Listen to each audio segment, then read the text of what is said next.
मरकजी वजीर सर्बानंद सोनोवाल ने बताया है कि भारत 10 साल के लिए ईरान के चाबहार पोर्ट को डेवलप और ऑपरेट करेगा। उन्होंने इस समझौते को भारत ईरान रिश्तों और रीजनल कनेक्टिविटी के लिए तारीखी पल बताया है।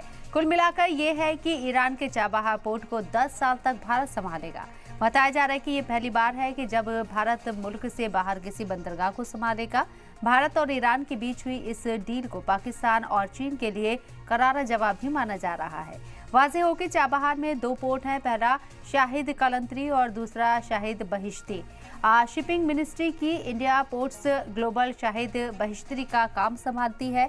भारत वैसे तो पहले से ही इस पोर्ट का कामकाज संभाल रहा था, लेकिन ये शॉर्ट टर्म एग्रीमेंट था, वक्त पर इसे रिन्यू करना पड़ता था और लेकिन अब 10 साल के लिए लॉन्ग टर्म एग्रीमेंट हो गया है।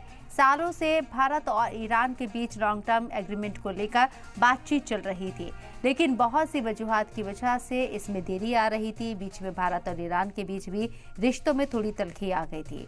इसके अलावा ईरान पर अमेरिकी पाबंदियों की वजह से भी इस समझौते में देरी हुई। आपको बता दें कि ये बताया जा रहा है कि इस डील के तहत इंडिया पोर्ट्स ग्लोबल चाबहार बंदरगाह में तकरीबन $12 करोड़ का इन्वेस्टमेंट करेगा।